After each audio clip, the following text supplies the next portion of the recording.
Welcome, everyone, to a Halloween-themed edition of the Untitled Side Challenge. For this episode, I challenged myself, Nisha, Karl, and Lucas to create the most convincing or the most scary paranormal encounter that they could. Remember, as always, leave a comment below once you've watched the video with your support for whoever you think complete the challenge the best. But now it's time to witness the paranormal. Woo! So this is what happens when Adam cooks. Just Why are you stares at the filming food. Just stares at the food. It's gonna be great. Wait, What's that? what the fuck's that? Nish, what the fuck is that? What the fuck is it? Go look. Fucking You go look. It's gone. What the fuck? You saw it, right? I've got it on camera and everything.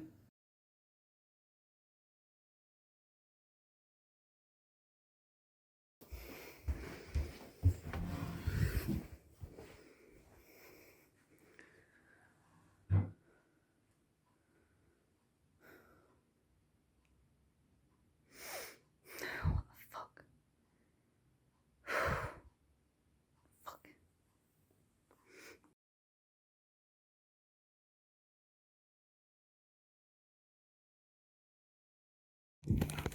Fuck. Guys, I've just seen something in my garden and I don't know what it is. I'm gonna go look, but I'm just recording so that there's some kind of evidence if anything happens. I don't really know what I've just seen, but I don't know if it's dangerous or what. Maybe it's like some kind of alien.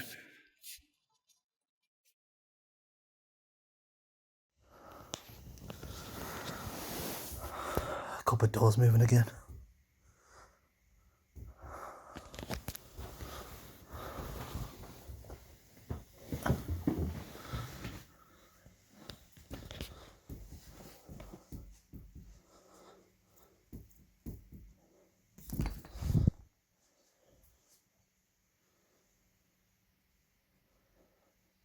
Oh shit!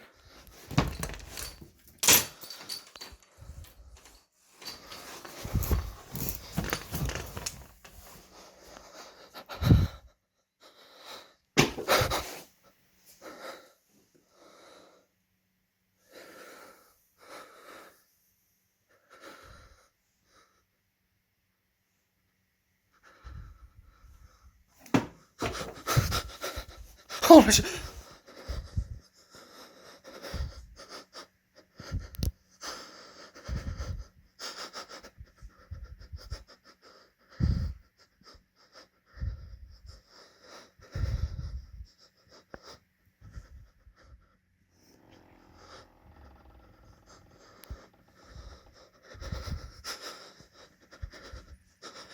Hello?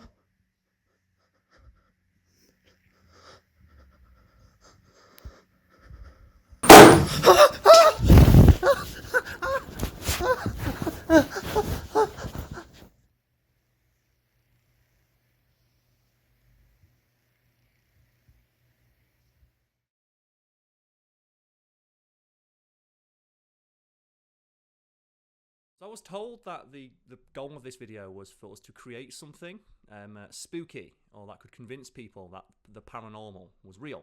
And I lack the editing know-how to do that via the special effects, so I thought I'd go in a different direction entirely and tell a spooky story. And this one's especially spooky because it's true, and it involves a member of my family who's very near and dear to me, my sister. So there's some context required for this story, and the first bit of context is, yes, I have a sister. Here's a picture of us together, and we're very adorable, I know. Let's move on. And the other piece of pertinent information about my sister is that my mother is fully convinced that my sister is here for a reason. And I know that's a thing all parents say about their children, but she doesn't say it about any of her other children, just my sister. Because her path into this world was not a smooth one. There was a lot of bumps on that road, starting with before she was even born or conceived. Because my mother was very much of the opinion that she could not get pregnant because she'd been told by her doctors that she could not conceive because for personal reasons she'd had part of her womb removed, and therefore was told there's no way you'd be able to conceive a child ever again, and if you did, you would not be able to carry it to term. So my mother was very surprised to learn she became pregnant around 18 years ago with my sister, and was more surprised still that the pregnancy was viable and that she was able to carry my sister to term. But it wasn't smooth sailing, because a number of very bizarre and, I would say, quite scary accidents befell my mother while she was carrying my sister, but she was always fine. Like, whilst my mother was sometimes injured, the baby was always okay, which led to my mother believing there's someone or something out there protecting her, and that one day she will do something or accomplish great things as a direct result of this divine intervention, I suppose. And I should point out that I don't really believe in the supernatural. I don't believe in ghosts or demons or goblins or any of those things. But this story and its associated effects on my family, and the fact that I have personally directly witnessed a lot of these events, does have me questioning that belief sometimes. So one of the things that happened to my mother while she was carrying my sister is she needed her appendix out. And that's a pretty standard operation. I've had it done. But it's a very risky operation when you are pregnant. It's an even riskier operation when you're pregnant and they don't even know how you got pregnant in the first place. So my mother was told, we need to operate on you or you will die. We don't know if we're going to be able to save the child inside of you, but if you don't have this surgery, you will die. And my mother had absolutely no fear about going under the knife, because she knew that my sister would be okay. And that's another story as well, because she knew that she was having a girl almost immediately, and this is one of those things that, again, Mum was quite superstitious, but she swears that this was true. And the day she found out she was pregnant, 3 magpies were sitting atop her car. And if people don't know why that's significant, there is an old nursery rhyme about magpies that 1 is for sorrow, 2 is for joy, 3 is for girls, 4 is for boys. And she saw those 3 magpies, and she knew that she was pregnant with a girl. Several weeks later, was told, you are having a girl.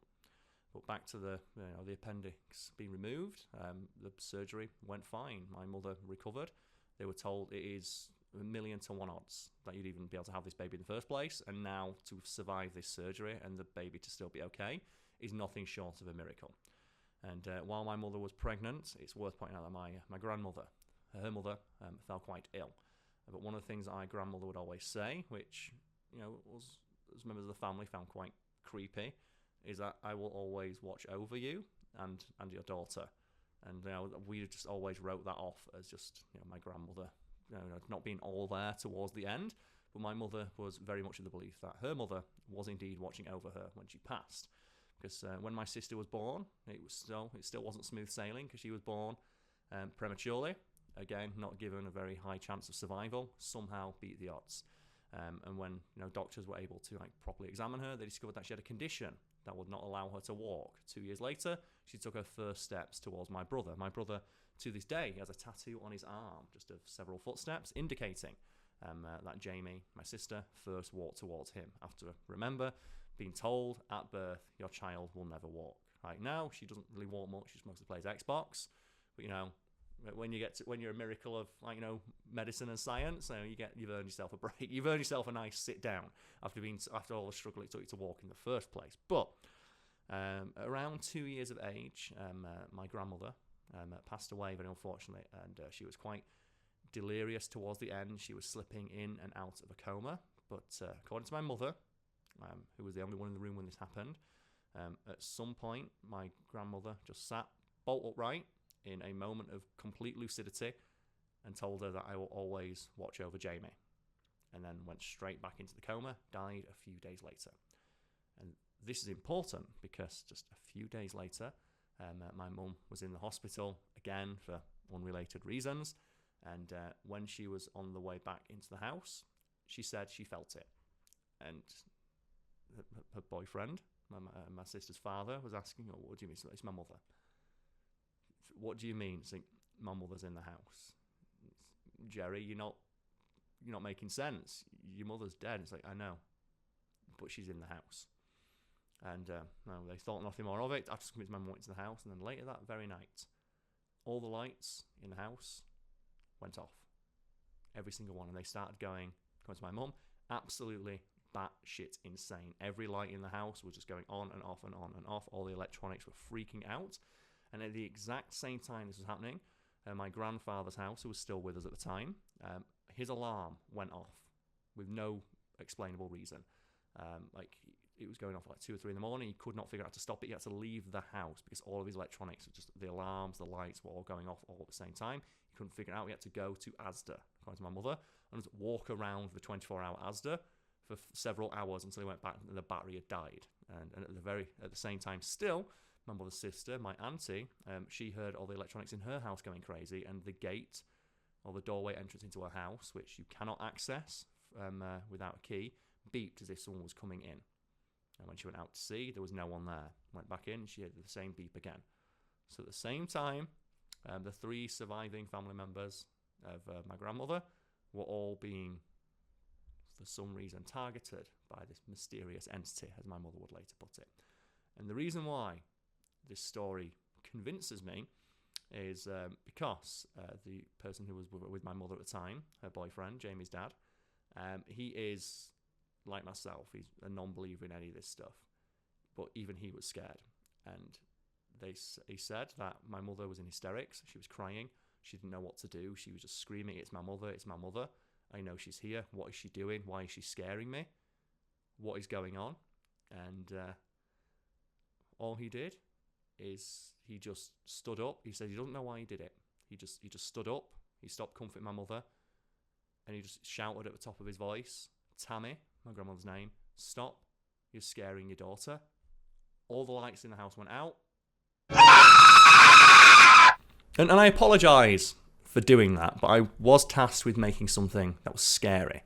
And I should clarify that the story I just told is the absolute God's honest truth. I called my mother early this week to clarify the various details, and I've changed just a few things, for privacy and personal reasons. But yeah, my sister legitimately is a miracle baby. There's no reason for her to be here. Every single thing was stacked against her not existing, and my mother is of the belief that there is someone or something out there, whether it's her mother, whether it's a presence, that's watching over my sister, and that someday she will do something.